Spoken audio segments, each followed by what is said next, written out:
Hey guys, number one Marmaduke fan here with another manga versus Western comic. I usually do the Western comic second because I don't have like many deep thoughts on them other than just, oh, it's pretty good, oh, it's pretty bad. I think we're gonna focus on the Western comic this time because it's a neat-o issue.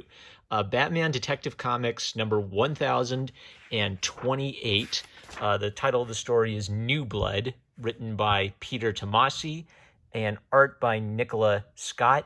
Scott has kind of a semi-realist style, like probably takes a lot of inspiration from real faces, probably has a background in like realistic portraiture.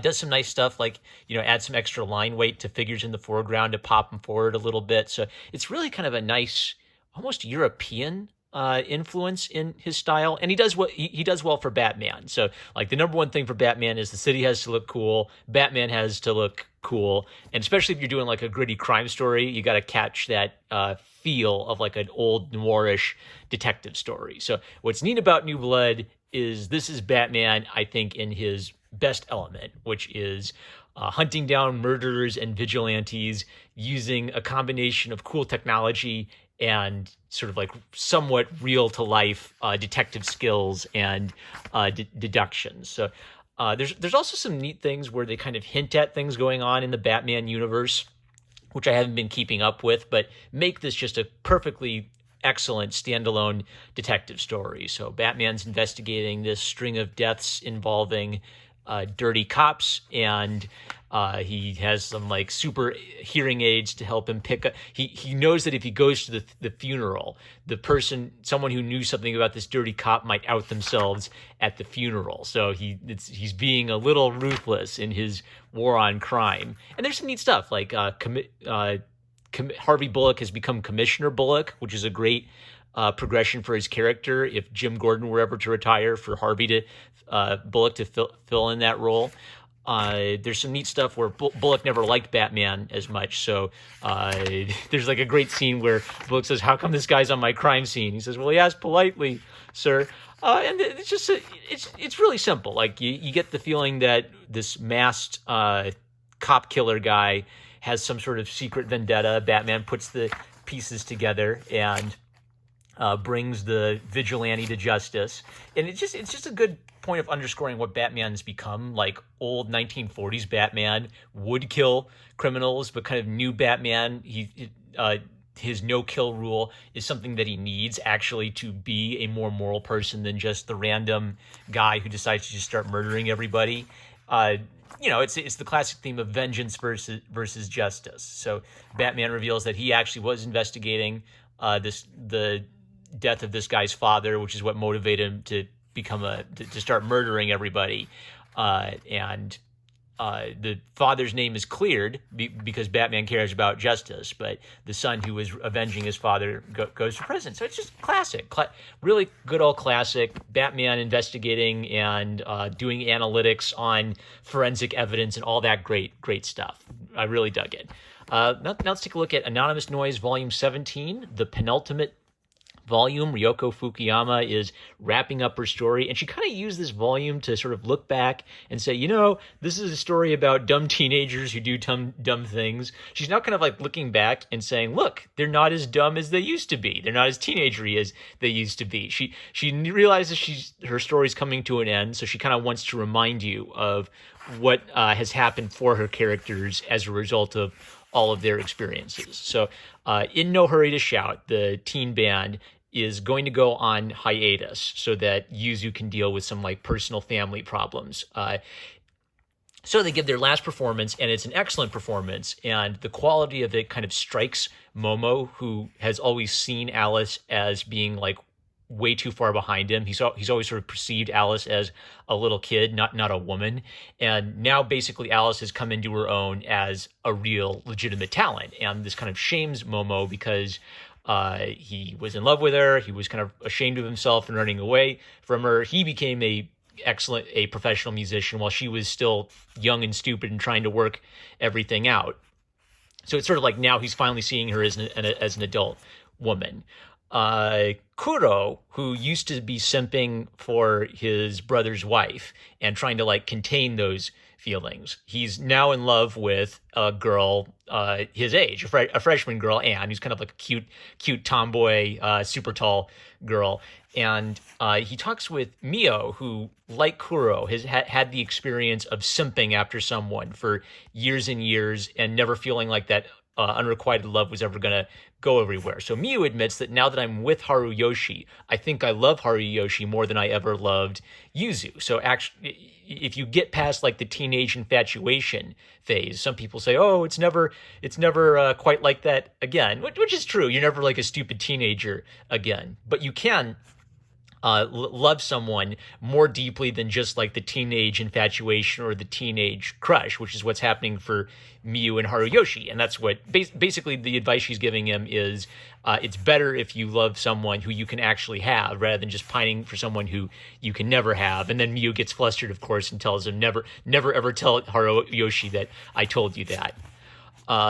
Meanwhile, Yuzu is taking his mom kind of like on a trip to countries around the world. He's trying to bond with her. He's trying to help her cope with his father's death because his mother has never mentally accepted his father's death. And as Yuzu's kind of feeling hopeless, like maybe my mom's just never going to accept that my father's dead, Alice just calls to say hi. And it's, again, Alice's voice does something to Yuzu, or it kind of wakes him up or snaps him out of the funk he's in. This is true of her musically. Musically, her voice inspires Yuzu, and just interpersonally, Alice sort of prompts Yuzu to do what he needs to do and be a man. So he's able to basically to have like a good conversation with his mom that he's been afraid to have, and his mom finally starts to accept that his father is dead, which is closure that they both needed. Meanwhile, Haruyoshi, the femboy, has been comedically stressing about, passing his exams and going to college. And one of the interesting things about Haruyoshi is he has like these goofy, effeminate mannerisms, but he actually has like a really good head on his shoulders, and he's one of the most mature in the group, despite like his goofy sense of humor. So Kuro admits to him that, Anne was just so cute, I couldn't help myself, I kissed her, now I don't know what to do. And Haruyoshi basically just gives him the talk, look, dude, you were simping for your brother's wife, and you had to restrain those feelings because that was bad. Now you don't have to restrain those feelings. What's left to hide? You've already kissed her. Go tell her right now that you love her. Man up. So Haruyoshi earlier learned to man up. He was pining for Miyu. He was hesitant to admit that directly, so he'd actually like joke about how we would make a great boyfriend and girlfriend. Finally, he tells her seriously, and he had to work and fight for it because Miyu didn't really see him as anything but a friend for a while. So Haruyoshi's manned up. Now he's able to pass on that like man up knowledge to his bro Kuro, and Kuro mans up and does it. So the Kuro subplot is getting wrapped up. The only thing that's left is the love triangle between Momo, Yuzu, and Nino. What's kind of interesting about Nino's story is it's sort of like it was more than just about finding a boyfriend for her. She does feel attraction to Momo, but really for Nino, it was more about growing up and finding closure. So it was sort of like she didn't need Momo to be her boyfriend. She just needed to find Momo and find her friend again and not have like that nagging pain in her life that she lost a friend and she didn't know whatever happened to him again. And then for a while they dated, but it was kind of weird, and Nino still had like emotional problems to work out. So Momo dumped her. In love, he dumped her because he could tell that she was basically still an emotional basket case, and she needed some space to like figure out her life. And it actually seems like he was right. Like Nino didn't need Momo to be her boyfriend. Nino just needed to find Momo. Now Momo's starting to see her as a woman. He actually wants her back in his life.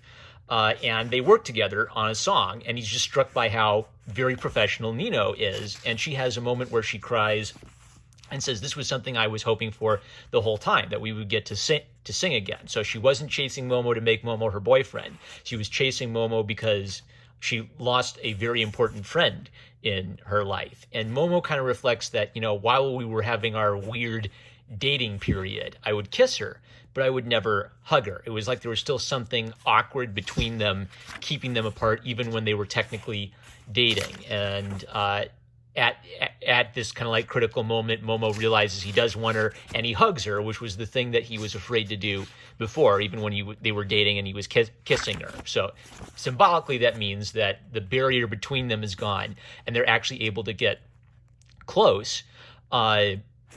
So will Nino go for Momo, or will Nino go for Yuzu? Will she not go for anyone? Was it really about the journey the whole time? We will find out soon, because although he's hugged her, technically they're not dating, and Yuzu might be going for Alice in the last volume. So Nino's finally going to have to make her choice and move forward with her life. But to prepare for this moment, she's grown, she's learned how to sing, she's learned how to be a professional, she's learned how to be a actual successful musician, and to control her emotions and channel that into her music.